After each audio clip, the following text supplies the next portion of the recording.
स्त्री के अंदर सबसे अच्छी चीज कौन सी होती है और सबसे बुरी चीज कौन सी होती है। तो आइए दोस्तों, आपको मैं ये महत्वपूर्ण जानकारी इस कहानी के माध्यम से समझाता हूं। ये कहानी बड़ी ही प्रेरणादायक और रोचक कहानी है कि स्त्री के अंदर सबसे अच्छी चीज कौन सी होती है। दर्शक बंधु, निषद देश में एक प्रसिद्ध राजा वीरसेन राज करते थे। राजा वीरसेन के दो बेटे थे। बड़े बेटे का नाम था नल और छोटे पुत्र का नाम था कुंवर। महाराज वीरसेन की मृत्यु के बाद उनके ज्येष्ठ पुत्र नल ही उनकी गद्दी पर बैठे। राजा नल धर्म और राजनीति के बहुत ही बड़े जानकार थे। दूसरा, परमात्मा ने उन्हें सुंदर रूप से नवाजा था। देखने में तो वो इतने सुंदर थे कि साक्षात कामदेव का दूसरा रूप लगते थे। अच्छे घोड़ों की उन्हें बहुत बड़ी परख थी और घोड़ों को दौड़ाने में बड़े माहिर थे। विशाल सेना भी उनके पास थी। सभी गुणों से संपन्न होने के बाद भी उनमें एक अवगुण था और वो अवगुण था जुआ खेलने का। और मित्रों, ये अवगुण एक ऐसा दोष है, इसका शौक रखने वाला व्यक्ति स्वयं और अपने परिवार को घोर मुसीबत में डाल देता है। अगर मनचाही मुसीबत चाहते हो तो एक जुआ का शौक पाल लेना, आपको अनचाही मुसीबत मिल जाएगी। दर्शक बंधु, हस्तिनापुर के सम्राट धर्मराज युधिष्ठिर भी जुआ खेलकर बहुत बड़ी मुसीबत में फंस गए। स्वयं तो फंसे ही, अपने परिवार को भी दुखों में धकेल दिया। दोस्तों, महाभारत युद्ध की पहली वजह तो वो जुआ ही था। न जुआ होता न दुर्योधन द्रौपदी को अपमानित करता, न पांडवों को वनवास जाना पड़ता और न वो युद्ध होता। एक जुए ने ही वो महाविनाश करवा दिया। तो दोस्तों, राजा नल के अंदर भी ये दोष मौजूद था और इसीलिए उन्हें भी घोर विपत्ति का सामना करना पड़ा। मित्रों, राजा नल जब नए नए राजा बने थे, उन्हीं दिनों की बात है। विदर्भ देश में भीम नाम का एक राजा हुआ था। एक ऋषि के वरदान से राजा भीम के यहां 3 बेटा और एक दमयंती नाम की सुंदर कन्या पैदा हुई थी। दमयंती इतनी सुंदर थी कि देवता लोग भी उसे पाने के लिए तरसते थे। वो अपने रूप और शील के कारण चारों तरफ प्रसिद्ध हो गई थी। धीरे धीरे जब दमयंती जवान हुई और उसकी आयु विवाह के योग्य हुई, तो राजा भीम ने दमयंती की योग्य सुंदर वर खोजने की तलाश शुरू की। जिस प्रकार दमयंती रूप और गुणों की खान थी, उसी प्रकार उसका होने वाला पति भी उसके ही समान रूपवान होना चाहिए था। कहते हैं, जब दमयंती अपनी सहेलियों के साथ घर से बाहर निकलती थी, तो जो लोग उसे देखते थे वो बस उसे देखते ही रह जाते थे। इस तरह राजकुमारी दमयंती की सुंदरता की चर्चा लोगों के मुंह से राजा नल ने भी सुनी थी और राजा नल की सुंदरता की चर्चा राजकुमारी दमयंती ने सुनी थी। दोनों एक दूसरे के बारे में लोगों के माध्यम से जानकर बिना देखे ही मन एक दूसरे को चाहने लगे थे। दोनों के बीच एक दूसरे को देखने की व्याकुलता बढ़ गई थी। राजा नल सोचते थे कि वो कौन सा समय होगा जब मैं राजकुमारी दमयंती की सुंदर रूप को अपनी आंखों से निहारूंगा। दमयंती भी यही सोचती थी कि वो अवसर कौन सा होगा जब मैं अपने सपने के राजकुमार को अपने पास पाऊंगी। धीरे धीरे समय गुजरता है। एक दिन महाराज नल अपने बगीचे में टहल रहे थे और राजकुमारी दमयंती के ख्यालों में खोए हुए थे। बगीचे में एक सुंदर सा तालाब था। राजा नल ने देखा कि उस तालाब में सुनहरे सुनहरे पंख वाले कुछ हंस तैर रहे थे। राजा नल उन हंसों को देखकर बड़े प्रभावित होते हैं। किसी तरह से राजा नल ने उनमें से एक हंस को पकड़ लिया। हंस ने मनुष्य की तरह बोलते हुए कहा, हे राजन, यदि तुम मुझे छोड़ दोगे तो मैं तुम्हारी प्रशंसा राजकुमारी दमयंती के सामने जाकर जरूर करूंगा। तुम रात दिन जिसके ख्यालों में खोए रहते हो, मैं तुम्हारा मिलन उससे, उस सुंदर राजकुमारी से अवश्य करा दूंगा। राजा नल भी यही चाहते थे कि राजकुमारी दमयंती उन्हें प्राप्त हो जाए, क्योंकि राजकुमारी दमयंती को पाने के लिए राजा महाराजाओं की बात क्या, स्वर्ग लोक के देवता भी तरसते थे। हंस के इतना कहते ही राजा नल ने उस हंस को छोड़ दिया। वो हंस अपना वचन निभाने के लिए अपने कुछ साथी हंसों को लेकर उड़ता हुआ राजा भीमसेन के राज्य विदर्भ देश में पहुंच गया। हंस जाकर राजकुमारी दमयंती के बगीचे में टहलने लगे। मित्रों, उधर राजकुमारी दमयंती अपनी सखी सहेलियों को लेकर जब बाग में आई तो उसने अपने बगीचे में सुंदर सुंदर हंसों को घूमते हुए देखा।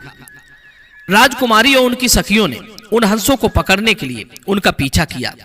संयोग से वही हंस राजकुमारी दमयंती की पकड़ में आ गया, या यूं कहिए कि वो हंस राजकुमारी तक पहुंचना चाहता था। जिस हंस ने राजा नल से वादा किया था, हंस ने राजकुमारी से कहा, हे राजकुमारी, यदि तुम मुझे छोड़ दोगी तो मैं तुम्हारा प्रिय काम करूंगा। राजकुमारी ने पूछा, तुम मेरा कौन सा प्रिय काम करोगे? हंस तो पहले से ही जानता था कि राजकुमारी दमयंती के मन में राजा नल बैठे हुए हैं। हंस बोला, राजकुमारी, तुम मन ही मन राजा नल को चाहती हो, और सचमुच राजा नल भी तुम्हारे ही योग्य है। वो जितने सुंदर हैं उतने ही मन के भी बहुत अच्छे हैं। यदि तुम राजा नल को अपना पति बना लो तो तुम्हारी जिंदगी में 4 चांद लग जाएंगे। हमने भी पूरी दुनिया घूमकर देखी है, पर राजा नल की तरह रूप और गुण वाला मनुष्य हमने कहीं नहीं देखा। यक्ष, किन्नर, गंधर्व, नाग और देवता कोई भी राजा नल के रूप और गुण की बराबरी नहीं कर सकते। हंस बोला, हे राजकुमारी, अगर तुम मुझे छोड़ दोगी तो मैं तुम दोनों का मिलन करवा सकता हूं। मित्रों, राजा नल का नाम सुनकर राजकुमारी दमयंती के मन ही मन लड्डू फूटने लगे। उसने बिना देर किए ही हंस को आजाद कर दिया। वो हंस उड़ता हुआ फिर राजा नल के पास जाता है और राजा नल को सारी बात बताई कि जिस तरह तुम राजकुमारी दमयंती के प्रेम में पागल हो, इसी तरह राजकुमारी दमयंती भी तुम्हारे प्रेम में सराबोर है। वो तुम्हें पाने के लिए तड़प रही है। वह सिर्फ तुमको ही अपना पति मानती है। मैंने राजकुमारी के मन की बात तुम्हें बता दी। अब तुम्हें जैसा अच्छा लगे तुम वैसा करो। राजा नल को इतनी बात बताकर वो हंस अपनी हंसों की टोली में चला जाता है। हंस के मुख से राजकुमारी दमयंती के मन की बात जानकर राजा नल और भी अधिक बेचैन होने लगे। अब तो उन्हें न भूख लगती थी, न प्यास, न नींद आती थी। हर समय दमयंती के ख्यालों में खोए रहते थे। उधर यही हाल राजकुमारी दमयंती का भी था। वो भी राजा नल की याद में सब कुछ भुला चुकी थी। खाना पीना, भोजन, वस्त्र आदि किसी भी बात की उसे बिल्कुल ही चिंता नहीं रही थी। मित्रों, धीरे धीरे राजकुमारी का चेहरा पीला पड़ गया। राजा ने तुरंत राजवैद्यों को बुलाकर राजकुमारी का उपचार कराया, किंतु वहां कोई बीमारी हो तो ठीक भी हो जाती। दमयंती को तो महाराज नल के प्रेम की बीमारी लगी हुई थी। राजा भीमसेन समझ गए कि राजकुमारी की अवस्था अब विवाह योग्य हो गई है। मुझे किसी राज परिवार की तलाश करके बेटी का विवाह कर देना चाहिए। यही सोचकर राजा भीम ने अपने यहां स्वयंवर की तैयारी की। दूर देश के राजाओं को निमंत्रण दिया। स्वयंवर का जब दिन निश्चित हो गया तो दमयंती से विवाह की आस लेकर राजा महाराजा स्वयंवर में भाग लेने के लिए आने लगे। राजा भीम ने अपने पूरे नगर को दुल्हन की तरह सजा दिया था। गलियां, दुकानें, चौबारे सब सजकर तैयार हो चुके थे। स्वयंवर में भाग लेने वाले राजा महाराजा, राजकुमार अपने अपने हाथी घोड़ों पर बैठकर वहां एकत्रित हो रहे थे। राजा भीम ने आने वाले सभी अतिथि राजाओं के ठहरने की उत्तम व्यवस्था भी की थी। उधर राजा नल भी स्वयंवर में भाग लेने के लिए चल पड़े, क्योंकि राजा भीम ने एक पत्र निमंत्रण का निषद देश भी भेजा था। इधर क्या होता है बंधुओं, उसी दिन देवऋषि नारद राजा इंद्र के दरबार में जाते हैं और राजा इंद्र के सामने दमयंती के स्वयंवर की बात कहते हैं। देवर्षि नारद ने दमयंती के रूप गुण की इतनी प्रशंसा की कि इंद्र सहित अग्नि, वरुण, यम सभी देवता दमयंती को पाने के लिए लालायित होने लगे। उन्होंने भी निश्चय किया कि हम भी दमयंती के स्वयंवर में जाएंगे। इस प्रकार चारों देवता दमयंती के स्वयंवर को देखने के लिए विदर्भ देश को चल दिए। चलते चलते मित्रों, रास्ते में उनकी भेंट राजा नल से होती है। नल भी स्वयंवर में भाग लेने के लिए जा रहे थे। इंद्र, यम, अग्नि, वरुण राजा नल की सुंदरता को देखकर बड़े हैरान थे। सोचने लगे कि यदि राजा नल उस स्वयंवर में पहुंच गया तो दमयंती नल को छोड़कर हमें कदापि अपना वर नहीं चुनेगी। इसलिए कुछ ऐसा करना चाहिए जो नल को दमयंती पति ना चुने। देवताओं को देखकर राजा नल ने उन्हें प्रणाम किया और पूछा कि आप लोग कहां जा रहे हैं। देवताओं ने कहा, हम तुम्हें अपना लक्ष्य तो बता देंगे, क्या तुम हमारा एक काम कर सकते हो? नल ने कहा, हां हां, क्यों नहीं। देवता बोले, ऐसे नहीं, पहले आप वचन दो कि आप हमारे एक काम में मदद करेंगे। नल ने कहा, ठीक है, हम वचन देते हैं कि हम तुम्हारा कार्य अवश्य करेंगे। जब राजा नल ने वचन दे दिया कि तुम्हारा कार्य जरूर करेंगे, तब देवताओं ने अपने मन की बात कही, क्योंकि वे जानते थे कि राजा नल वचन का बड़ा पक्का है, जो कहेगा वही करेगा।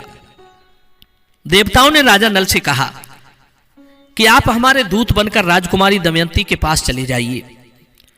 दरअसल हम देवता लोग दमयंती से विवाह करने के लिए उसके स्वयंवर में आए हैं और हम चाहते हैं कि आप हमारे दूत बनकर दमयंती के पास जाओ और उससे हमारे आने की खबर दो। हमारी तरफ से उससे कहना कि स्वयंवर में हम चारों देवताओं में से किसी एक को वो अपना पति चुन ले, किसी अन्य पुरुष का वरण ना करे। मित्रों, देवताओं की ये बात सुनकर राजा नल के पैरों के नीचे जमीन खिसक गई। राजा नल कहने लगे, देवताओं, ये आप क्या कह रहे हैं? मैं भी तो उसी स्वयंवर में भाग लेने के लिए जा रहा हूं। मेरे मन में भी दमयंती को पत्नी रूप में पाने की हार्दिक इच्छा है। मैं भी राजकुमारी दमयंती के स्वयंवर में भाग लेने के लिए जा रहा हूं और आप मुझे दूत बनाकर राजकुमारी के पास भेजना चाहते हैं, जिसे मैं अपने मन में स्थान दे चुका हूं। उसे मैं दूसरों के लिए कैसे छोड़ दूं? इसलिए देवगणों, आप मुझे क्षमा करें। देवता कहने लगे, राजन, आप हमसे इनकार नहीं कर सकते, क्योंकि आपने हमें वचन दिया है। इसलिए हमारा यह संदेश दमयंती तक तो पहुंचाना ही होगा। मित्रों, राजा नल बेबस हो जाते हैं। उनके पास मना करने का और कोई बहाना भी नहीं था। राजा नल ने फिर कहा, देवताओं, मैं कैसे राजकुमारी दमयंती तक तुम्हारा संदेश पहुंचाऊं? राजकुमारी के अंतापुर के बाहर तो बहुत ही कड़ा पहरा लगा होता है। किसी अपरिचित पुरुष का पहुंच पाना वहां बड़ा मुश्किल है। देवताओं ने कहा, तुम इस बात की चिंता मत करो, हम तुम्हें ऐसी शक्ति प्रदान करेंगे जिससे तुम्हें कोई देख नहीं पाएगा और तुम सबको देखते रहोगे। मित्रों, मजबूर होकर राजा नल देवताओं के दूत बनकर राजकुमारी दमयंती के पास पहुंचे। देवताओं की शक्तियों के प्रभाव से राजा नल उस समय किसी को दिखाई नहीं दे रहे थे, मगर वो सबको देख रहे थे। राजा नल ने देखा कि राजकुमारी दमयंती अपनी सखियों के बीच में बैठी हुई है, हास परिहास कर रही थी। उनके चेहरे की कांति चंद्रमा की तरह चमक रही थी।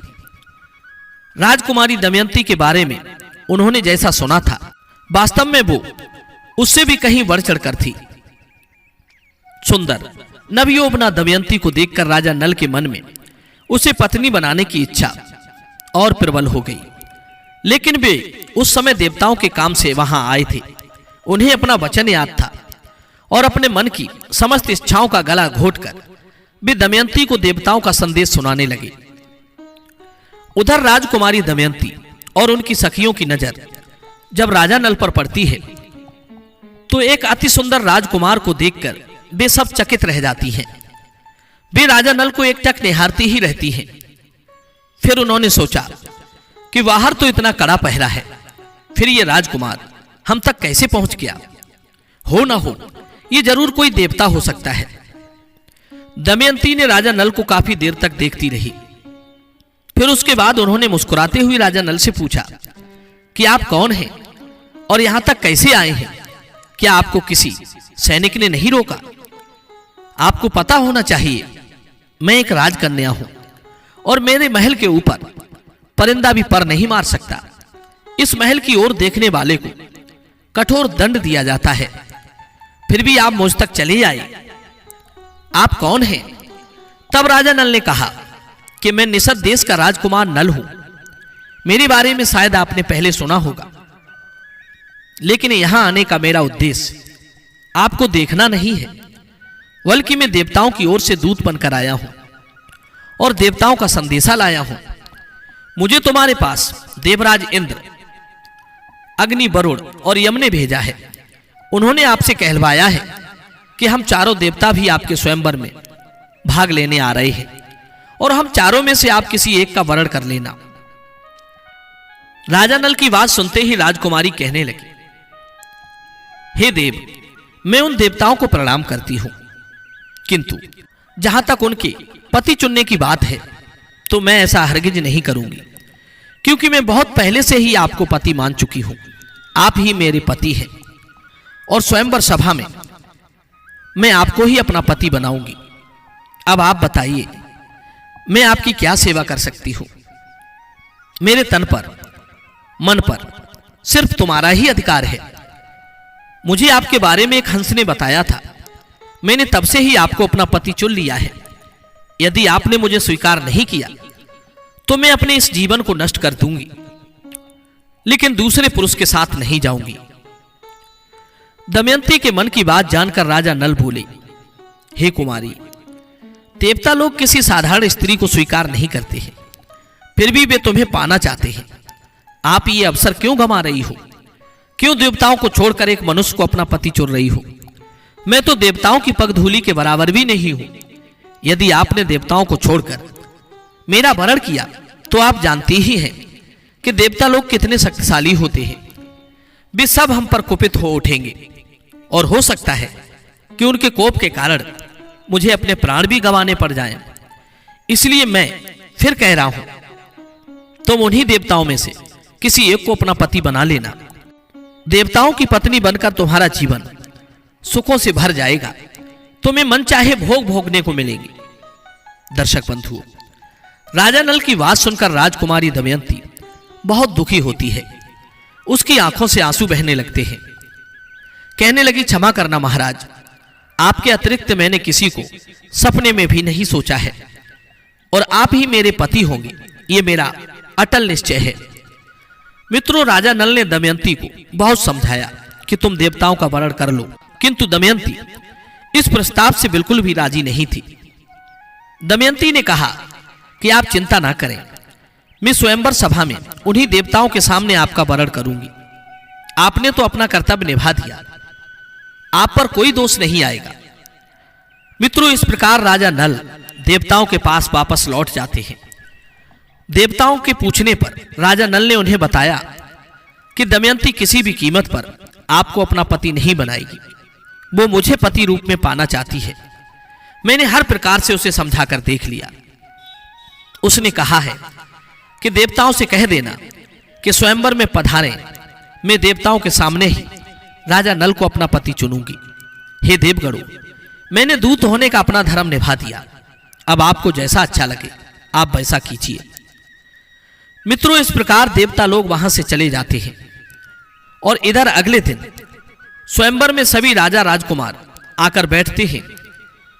सबके मन में दमयंती को पाने की भारी लालसा थी।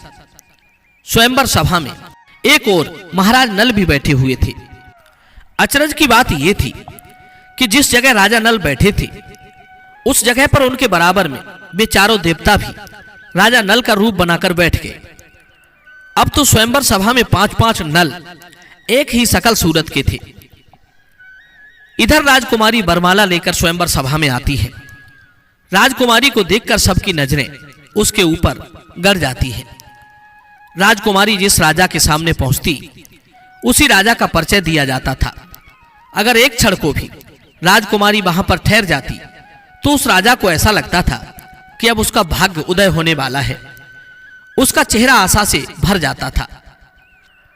जब राजकुमारी आगे बढ़ जाती थी तो उनकी सारी उम्मीदों पर पानी फिर जाता था।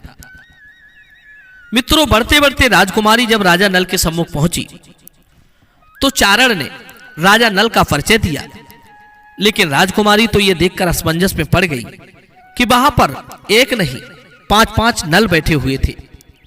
एक ही सकल सूरत के 5 राजकुमारों को देखकर राजकुमारी दुविधा में पड़ जाती है। सोचने लगी कि इन 5 में राजा नल कौन से हैं।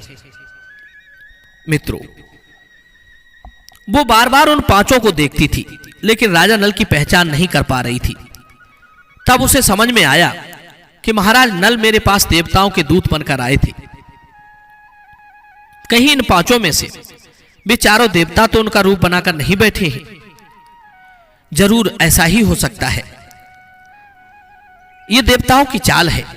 अब तो दमयंती बहुत दुखी होती है कि अगर गलती से भी उसने किसी एक के गले में वरमाला पहना दी और उसका वरण किसी देवता से हो गया तो अनर्थ हो जाएगा। मित्रों, काफी सोच विचार करने के बाद राजकुमारी दमयंती ने देवताओं की शरण ली। दमयंती हाथ जोड़कर कहने लगी, हे देवताओं, तुम सब इस बात के साक्षी हो। मेरे सामने जब उस दिव्य हंस ने आकर के राजा नल की प्रशंसा की थी, मैंने तभी से राजा नल को अपना पति मान लिया था। यदि मैं सच बोल रही हूं तो हे देवताओं, राजा नल की मुझे पहचान करा दो। यदि मैंने मन वचन कर्म से भी कभी सत्य को न छोड़ा हो तो हे देवताओं, राजा नल की मुझे पहचान करने में मदद करो। मित्रों, दमयंती के सच्चे प्रेम को देखकर देवताओं ने उसकी सहायता की और उसे ऐसी शक्ति प्रदान की। अब तो दमयंती ने देखा कि उन 5 पुरुषों में एक पुरुष के चेहरे पर तो पसीने की बूंदें थी और बाकी 4 पुरुषों पर नहीं थी। एक पुरुष तो आंखों के पलक भी मार रहा था, बाकी 4 पुरुष तो ऐसे ही बैठे थे। बाकी 4 पुरुषों ने जो फूल मालाएं पहनी थी उनके फूल कुमलाए हुए नहीं थे और केवल एक पुरुष की फूल माला भी कुछ मुरझाई हुई थी। फिर उसने देखा कि 4 पुरुष तो अपने अपने सिंहासन पर बैठे थे, उनके चरण भी धरती को स्पर्श नहीं कर रहे थे और एक पुरुष अपने पैर जमीन पर स्पर्श किए हुए बैठा था। एक अंतर दमयंती ने और देखा, 4 पुरुषों की जमीन पर परछाई भी नहीं पड़ रही थी, केवल एक पुरुष की परछाई दिखाई दे रही थी। अब राजकुमारी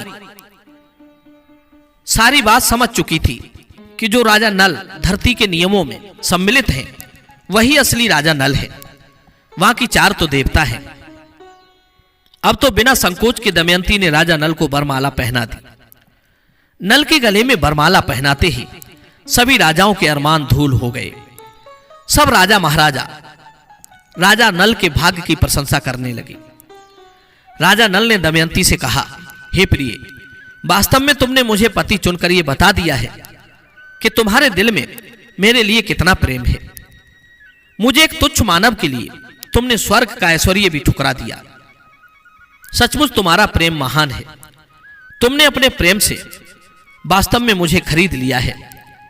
मैं सदा तुम्हारे इस प्रेम का सम्मान करूंगा। मैं जब तक जीऊंगा तुम्हारा बनकर जीऊंगा।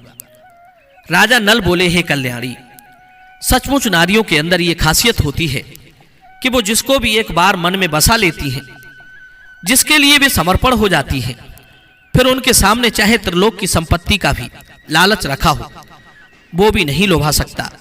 यही स्त्री के अंदर सबसे अच्छी चीज होती है।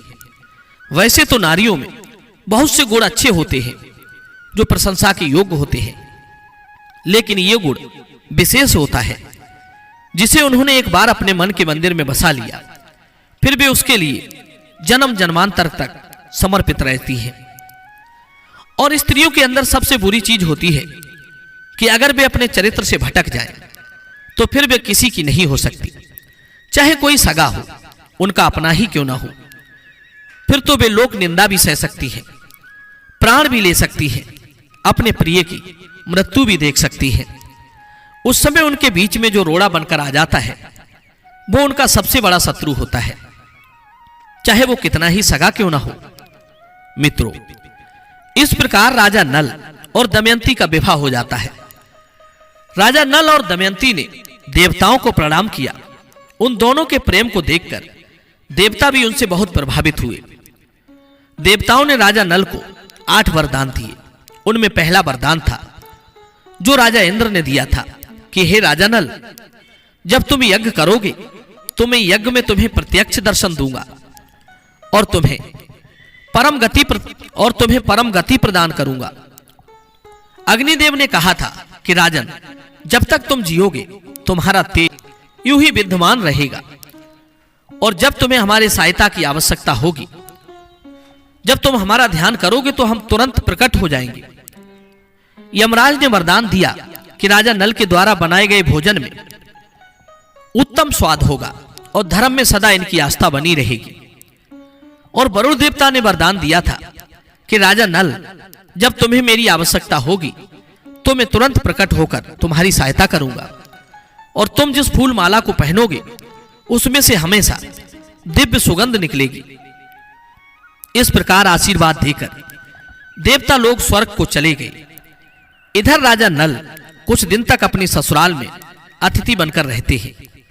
उसके बाद रानी दमयंती को साथ लेकर अपने देश को लौट जाते हैं और बड़े ही आनंद पूर्वक अपने नगर में रहकर प्रजा का पालन करने लगते हैं। राजा नल ने एक अश्वमेध यज्ञ भी किया था। उसके बाद उनके 2 संतानें हुई, एक पुत्र और एक पुत्री। पुत्र का नाम था इंद्रसेन और पुत्री का नाम था इंद्रसेनी। मित्रों, उन्हीं दिनों की बात है जब राजकुमारी दमयंती का स्वयंवर हुआ था। स्वयंवर तो संपन्न हो गया था। राजा नल दमयंती को ब्याहकर ले भी गए थे। सभी राजा महाराजा निराश होकर अपने अपने स्थान को लौट गए थे। इंद्र, अग्नि, यम, वरुण चारों देवता भी स्वर्ग को लौट रहे थे। तो रास्ते में उनकी भेंट कलयुग और द्वापर से होती है। कलयुग और द्वापर को देखकर इंद्र ने पूछा, भाई आप लोग कहां जा रहे हो?